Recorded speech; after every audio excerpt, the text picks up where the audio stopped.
അത് ഞാൻ പറഞ്ഞല്ലേ. ഡേവിന് 2 കാറുണ്ട്. ഒന്ന് മറ്റേ XC70, പഴയ ഒരു 2003 മോഡൽ S60. XST ഉപയോഗിക്കാറില്ല, കാരണം മറ്റേ കാറുണ്ടല്ലോ, പിന്നെ അതിന് ചിലവും കൂടുതലാണ്. എൻ്റെ എമിഷൻ കൂടുതലായതുകൊണ്ടും പിന്നെ എൻ്റെ എഞ്ചിൻ കപ്പാസിറ്റി കൂടുതലാണ്, എൻ്റെ റോഡ് ടാക്സ് കൂടുതലാണ്, പിന്നെ എൻ്റെ ഇൻഷുറൻസും കൂടുതലാണ്. അപ്പോൾ ഡേവിൻ്റെ നെയ്ബറിന് കൊടുത്തു. ആ പുള്ളിക്കാരന് ഉപയോഗിക്കില്ല, കാരണം ഇത്രയും ചിലവായതുകൊണ്ട്. എന്നിട്ട് എനിക്ക് തരാറുള്ളൂ ഫ്രീ ആയിട്ട്. എനിക്ക് എടുക്കാൻ ഭയങ്കര ആഗ്രഹം ഉണ്ടായിരുന്നു കേട്ടോ, കാരണം വോൾവോ ആണ്. പിന്നെ എനിക്ക് എന്തോ ആ കാർ ഭയങ്കര ഇഷ്ടമായി എനിക്ക്.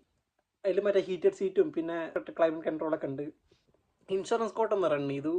2700 പൗണ്ട് ഒരു വർഷത്തേക്ക് എൻ്റെ ഇൻഷുറൻസ്.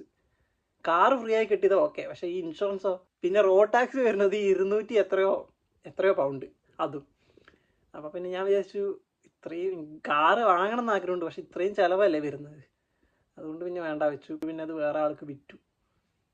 പുള്ളിക്ക് ഭയങ്കര ഇഷ്ടമായി, കാരണം 2003 തൊട്ടിട്ട് പുള്ളി ആ കാർ ഓൺ ചെയ്തിട്ടുണ്ട്. എന്നിട്ട് അത് കൊടുക്കുമ്പോൾ ഭയങ്കര വിഷമമായിരുന്നു പുള്ളിക്ക്. പിന്നെ ഇപ്പോൾ വാങ്ങിയതും വോൾവോ ആണല്ലോ, അതുകൊണ്ട് അത്ര കുഴപ്പമില്ല. പോയി ഫ്രീ ആയി കിട്ടേണ്ട കാറായിരുന്നു, പോയി കിട്ടി.